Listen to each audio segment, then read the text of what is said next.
اعوذ باللہ من الشیطان الرجیم بسم اللہ الرحمن الرحیم وَلِلَّهِ غَيْبُ السَّمَاوَاتِ وَالْأَرْضِ وَمَا أَمْرُ السَّاعَةِ إِلَّا كَلَمْحِ الْبَصَرِ أَوْ هُوَ أَقْرَبُ إِنَّ اللَّهَ عَلَى كُلِّ شَيْءٍ قَدِيرٌ صدق اللہ العظیم. وَلِلَّهِ غَيْبُ السَّمَاوَاتِ وَالْأَرْضِ اور اللہ ہی کے لیے ہے آسمانوں اور زمین کی پوشیدہ راز کی باتیں. غیب وہ چیز جو نظر نہ آئے. آسمانوں اور زمین کا کی بھید اللہ ہی کے لیے ہے، یعنی اللہ کے علاوہ اور کوئی ان غیبوں سے واقف نہیں ہے. چیزیں بناتے ہیں، سب کچھ کرتے ہیں، لیکن جو پوشیدہ راز ہیں، راز کی باتیں ہیں، وہ صرف ایک اللہ ہی کے پاس ہیں، ہر ایک کے پاس نہیں ہے. اور یہ غیب کا علم اللہ کا اپنے پاس رکھنا یہ ہمارے لیے ایک نعمت بھی ہے، کیونکہ یہ راز کی باتیں ہمیں بھی معلوم ہو جائیں تو مجھے اگر پتہ چل جائے کہ 10 سال بعد آپ کا وقت پورا ہو جائے گا تو آج ہی میں مر جاؤں گا. زندہ رہوں گا لیکن مردے کی طرح زندہ آدمی رہے گا کہ بھائی 10 سال بعد آپ کے فلاں تاریخ کو آپ نے اٹھنا ہے یہاں سے. تو یہ غیب میں رکھ کر اللہ نے بہت بڑی نعمت ہے یہ بھی. وما امر الساعة الا كلمح البصر اور نہیں ہے قیامت کا معاملہ مگر پلک جھپکنے کے ساتھ. او اقرب او ہوا اقرب یا اس سے بھی زیادہ قریب. ہاں یہ بھی اللہ رب العزت کے غیبوں میں سے ایک غیب کی بات ہے کہ یہ غیب قیامت کب آئے گی ایک غیب ہے، لیکن اللہ کا علم محیط ہے کہ ان کو وہ بھی معلوم ہے. اور پھر اللہ کی قدرت ایسی ہے کہ ایک پلک جھپکنے کے ساتھ قیامت قائم ہو جائے گی. یہ کوئی مشکل کام ان کے لیے نہیں ہے. اللہ کا علم اور اللہ کی قدرت یہاں بتائی جا رہی ہے. لمح یملح، لمحن کے معنی ہوتے ہیں نگاہ ڈالنا، دیکھنا. البصر ابصار اس کی جمع آتی ہے، آنکھ کو کہا جاتا ہے. لمح البصر آنکھ کا جھپکنا، کسی پر نگاہ ڈالنا. کلمح البصر پلک جھپکنے کے معنی میں اردو محاورے میں ہم کر سکتے ہیں. او ہوا اقرب، او بمعنی بلکہ اس سے بھی زیادہ قریب ہے. یہ گویا کہ ایسا ہی ہے. ہمارے لیے تو یہ بڑی مشکل باتیں ہیں، لیکن قدرتی طور پر یہ ایسا ہے جیسے آج کل ہم بٹن دبایا ادھر بلب جل گیا، روشنی آ گئی. تو یہ بٹن دبانے والی بات ہے. ان اللہ علی کل شیء قدیر، بے شک اللہ ہر چیز پر قدرت رکھنے والا ہے. یہ ہم اوپر بھی بتایا گیا تھا کہ اللہ کے لیے مثالیں قائم مت کرو کہ لوگ اپنی نظر سے اپنے ارد گرد دیکھ کر بڑی سے بڑی مثال ڈھونڈ کے کہتے وہ ایسا کر سکتا ہے تو اللہ بھی ایسا کر سکتا ہے، نہیں کر سکتا تو اللہ کیسے کر سکتا ہے. تو یہ مثالیں قائم نہیں کرنی ہیں. ہم مخلوق ہیں، وہ خالق ہے. خالق اور مخلوق کی کوئی مثال قائم نہیں ہو سکتی. ان اللہ علی کل شیء قدیر، پکی بات یہ ہے کہ اللہ ہر چیز پر قدرت رکھنے والا ہے. واللہ اخرجکم من بطون امہاتکم، اللہ کی نعمتوں میں سے اور اللہ کی قدرتوں میں سے یہ بھی ہے کہ واللہ اخرجکم، اور اللہ نے تمہیں پیدا کیا، تمہیں نکالا. من بطون امہاتکم، تمہاری ماؤں کے پیٹوں سے. بطن کی جمع بطون، کی جمع امہات. لا تعلمون الشیء، کہ تم کچھ بھی نہیں جانتے. یعنی بچہ جب پیدا ہوتا ہے تو اس کو کچھ بھی پتہ نہیں ہے. قدرتی طور پر اللہ اس کو پھر آگے اس کی تعلیم اور سمجھنے کی صلاحیتیں اس کے اندر رکھتا ہے. اس وقت جب پیدا ہوتا ہے کچھ بھی نہیں جانتا کہ میں کہاں آیا ہوں، کیوں آیا ہوں، کیا مقصد ہے اور کیا کرنا ہے مجھے. لیکن قدرتی طور پر پھر اللہ رب العزت اس کے لیے انتظامات کر دیتا ہے کہ یہ بچہ کہ اگر سکھانے کسی استاد کی ضرورت پڑتی، کوئی استاد آ کے اس کو سکھاتا کہ بھائی منہ کیسے ہلانا ہے اور دودھ کیسے چوسنا ہے، تو کتنا بڑا مشکل کام ہوتا. پھر اللہ تبارک و تعالیٰ ان تمام چیزوں کا انتظام کرتا ہے. ایک رونا جانتا ہے اس وقت بھوک لگے روتا ہے، ماں کے دودھ کا انتظام کرتی ہے، چوستا ہے وہ، تو چوسنے کا کسی نے سکھایا نہیں، اللہ رب العزت اس کو دے رہا ہے۔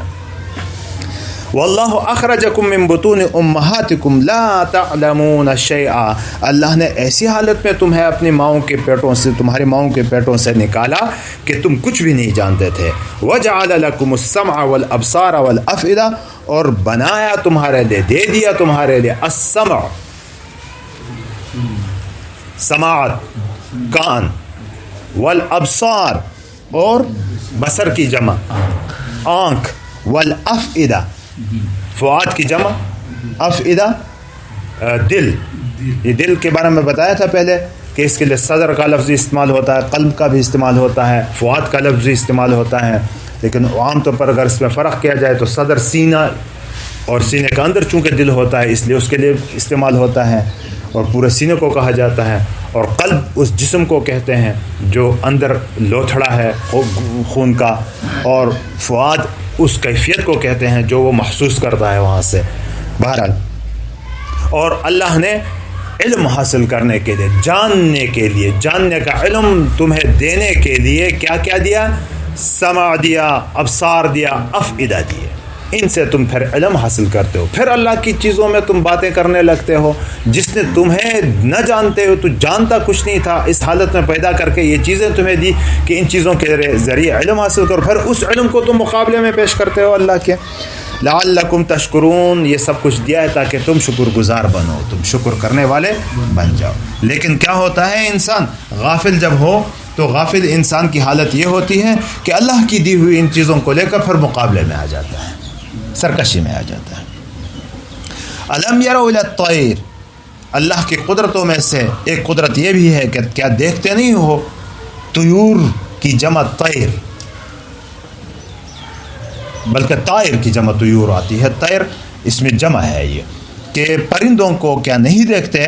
مسخرات، تابع ہیں حکم کے، وہ حکم کے تابع، سخر یسخر التسخیر کے معنی حکم کے تابع ہونا، اپنے تابع بنانا۔ فی جو السما، آسمان کے فضا میں، جو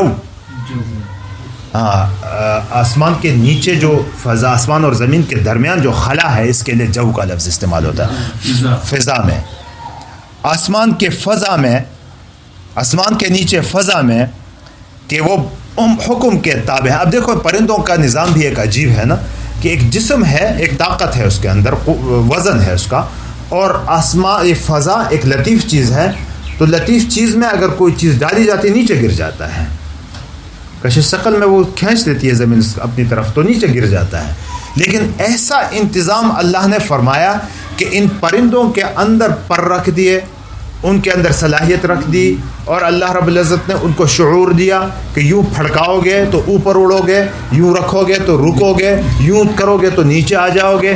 یہ ساری فضا کا ہموار کرنا، ان پرندوں کو اس طرح کرنا، یہ اللہ کے سامنے مسخر ہی تو ہے، اللہ کے حکم کے مطابق سارا کچھ ہوتا ہے۔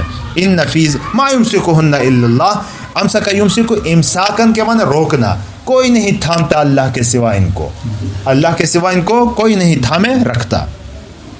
ان فی ذلک لآیات لقوم یؤمنون، بے شک اس میں نشانیاں ہیں اس قوم کے لیے جو ایمان رکھتی ہے۔ بے ایمان قوم تو بڑی سے بڑی نشانیوں کو بھی جھٹلا دیتی ہے، لیکن جو ایمان والی نظر ہے اس سے اگر دیکھا آدمی تو کیسا ایک نظام اللہ رب العزت نے ان طیور میں، طیران میں، ان پرندوں میں اللہ رب العزت نے رکھا ہوا ہے۔ واللہ جعل لکم فی بیوتکم، اور اللہ نے بنایا تمہارے لیے تمہارے گھروں میں سکنن، رہنے کی جگہ، سکن یسکن سکونن، رہنے کی جگہ، اقامت کی جگہ، رہائش کی جگہ، اور سکون کے لیے بھی آتا ہے۔ اللہ رب العزت نے تمہارے گھروں کو بنایا ہے سکون کی جگہ۔ دیکھو قدرتی طور پر بھی اگر دیکھا جائے، آدمی باہر کے کاموں میں تھک ہار کے جب واپس گھر آ جاتا ہے تو سکون ہو جاتا ہے۔ کیا ہو جاتا ہے؟ سکون ہوتا ہے، اور یہ سکون دولتوں سے نہیں آتا، اس چار دیواری کے اندر ہی آتا ہے۔ ورنہ اگر بعض دفعہ ایسا بھی دیکھا جاتا ہے کہ بڑے ٹپ ٹاپ قسم کے بنگلے بنے ہوئے ہیں لیکن اندر کوئی سکون نہیں۔ اس کا مطلب یہ ہوا گھر جس مقصد کے لیے بنا ہوا تھا وہ مقصد وہاں سے فوت ہو گیا۔ وجہ اس کی یہ ہے کہ سکون مادی چیزوں میں ڈھونڈا جا رہا ہے، جبکہ سکون ایک روحانی عمل ہے کہ اس عمل کے ذریعے اللہ رب العزت غریب لوگوں کو دیکھو باہر تھک ہار کے مزدور گھر میں جاتے ہیں تو کتنا سکون ان کو سکون میسر ہو جاتا ہے، لیکن بعض لوگوں کو یہ سکون بھی بڑے بنگلوں میں بھی نصیب نہیں ہوتا ہے۔ تو اس کا مطلب یہ کہ کچھ مسئلہ ہے، اس کو ٹھیک کرنا ہے کہ گھر میں سکون کیوں نہیں ہے۔ عورتوں کو بھی کہا گیا ہے نا کہ عورتیں بھی سکون کی چیز ہیں، لتسکنوا الیہا، کہ اس کے پاس جا کے سکون آدمی حاصل کرتا ہے۔ بعض عورتیں ہی سکون کے قاتل ہوتی ہیں، تو وہ پھر اس کی وجہ کیا ہے کہ ہمارے اعمال میں کمی ہے، کوتاہی ہے۔ اچھے نیک دیندار لوگ ان چیزوں کی طرف توجہ دیتے ہیں کہ کوئی عمل میں مسئلہ ہے، جبھی تو میرا گھر میرے لیے سکون نہیں بنا ہوا ہے، ورنہ اللہ نے تو گھر کو سکون کے لیے بنایا ہوا ہے۔ عورت میرے لیے سکون کا باعث نہیں بن رہی ہے تو کوئی مسئلہ ہے، کوئی مسئلہ ہے، اس مسئلے کو ڈھونڈنا ہے، اس کو ٹھیک کرنا ہے۔ اللہ رب العزت نے تمہارے گھروں کو تمہارے لیے سکون کی جگہ بنایا۔ وَجَعَلَ لَكُمْ فِي جُلُودِ الْأَنْعَامِ بُيُوتًا، اور اللہ نے بنا دیا تمہارے لیے، نام کی جمع انعام، جانور، چوپائے کی جلود، جلد کی جمع کیا کہتے ہیں اس کو، اسکن یا لیدر، کیا کھال، چمڑے میں، جانوروں کے چمڑوں میں اللہ رب العزت نے تمہارے لیے گھر بنا دیے۔ جانوروں کے چمڑوں کے گھر بنتے ہیں، پرانے زمانوں میں تو بہت تھا، اور آج کل بھی آپ لوگوں نے ارطغرل کسی نے اگر دیکھا تو وہاں بھی آپ کو نظر آئے گا کہ وہ خیمے، جن کو بستیاں جب ایک جگہ سے دوسری جگہ چلے جاتے ہیں تو لے جاتے ہیں آسانی سے اور پھر وہاں لگاتے ہیں، ان کو نصب کرتے ہیں۔ پرانے زمانوں میں یہ رواج بھی تھا عام۔ تستخفون، استخف استخفاف کے معنی ہلکا سمجھ، خفیف سے ہے، ہلکا سمجھ، جس کو تم ہلکا سمجھتے ہو، یعنی ہلکا محسوس کرتے ہو۔ کیسے ہلکا؟ اٹھانے میں، لے جانے میں، لانے میں، واپس لانے میں، کتنا ہلکا، ہلکی سی چیز۔ گھروں کو تو اٹھا کے نہیں لے جا سکتا آدمی نا، تو یہ عارضی جو گھر ہیں اس کو اللہ رب العزت نے جلود کا فوائد بتایا تھا۔ یہاں اللہ رب العزت اب اپنی وہ نعمتیں انسان کو بتلاتے ہیں کہ جن نعمتوں کی طرف عام طور پر ذہن نہیں جاتا، دنیا کے دھندوں میں ایسا مصروف ہو جاتا ہے کہ یہ کتنی بڑی نعمتیں اللہ رب العزت نے مسخر کی ہوئی ہیں ہمارے لیے، ان نعمتوں کی طرف ذہن نہیں جاتا، بار بار ہمارے دل کو، ہمارے ضمیر کو جھنجھوڑتا ہے اللہ رب العزت کہ دیکھو ان چیزوں میں غور و فکر کرو۔ یوم ذعنکم، ذعن یذعن، ذعنن کے معنی ہو سفر کرنا، کوچ کرنا۔ یوم ذعنکم، اپنے سفر کے دوران، اپنے سفر کے دوران تم اس کو ہلکا سمجھتے ہو۔ وَيَوْمَ اقامتکم، اور اپنے قائم ہونے کے وقت بھی، یعنی واپس اپنی جگہ قیام کے وقت بھی اور سفر کے وقت بھی۔ وَمِنْ أَصْوَافِهَا وَأَوْبَارِهَا وَأَشْعَارِهَا أَسَاسًا وَمَتَاعًا إِلَىٰ حِينٍ، اور ان چوپائیوں ہی کے فوائد بعض گنوائے جا رہے ہیں کہ وَمِنْ أَصْوَافِهَا، صوف کہتے ہیں، صوفی اسی سے بنا ہے، صوف کہتے ہیں جس کو ہم اون کہتے ہیں، بھیڑ کا جو بال ہے، بھیڑ کے جو بال ہیں، پشم کہتے ہیں، اون کہتے ہیں، اس کے لیے صوف کا لفظ استعمال ہوتا ہے، صوف، اسواف اس کی جمع ہے۔ اوبار، وبر کی جمع، وبر یہ اونٹ کے جو بال ہیں اس کے لیے لفظ استعمال ہوتا ہے، وبر، ہر ایک کیا اپنے اپنے۔ اشعار پھر یہ عام ہے بکریوں کے بالوں کے لیے، شعر کی جمع ہے اشعار۔ وَمِنْ أَصْوَافِهَا وَأَوْبَارِهَا وَأَشْعَارِهَا، اور ان کے بھیڑ کے پشم میں، اونٹ کے پشم میں اور بکری کے بالوں میں اساساً سامان ہے، گھر کے سامان کے لیے اساس استعمال ہوتا ہے۔ وَمَتَاعًا، اور فائدہ حاصل کرنا ہے، إِلَىٰ حِينٍ، ایک وقت مقررہ تک، ان چیزوں سے فوائد حاصل کرتے ہیں۔ اساساً اسس اس کی جمع آتی ہے، متاعاً امتعا اس کی جمع آتی ہے، سامان کو کہا جاتا ہے۔ تو یہ اللہ رب العزت کی نعمتیں ہیں جو ہم عام طور پر استعمال بھی کرتے ہیں اور بھول بھی جاتے ہیں، اس کی طرف توجہ بھی نہیں ہوتی۔ جی سر، کیسے؟ ہاں بالکل، ہاں، ان سے جو چترال میں تو یہ ساری ان چیزیں بہت زیادہ استعمال ہوتی ہیں۔ واللہ جعل لکم مما خلق، اور مفتی صاحب ٹائم آپ کا تو نہیں ہے، یہ میرا ہے نہیں، یہ کیسے آپ کا ہے؟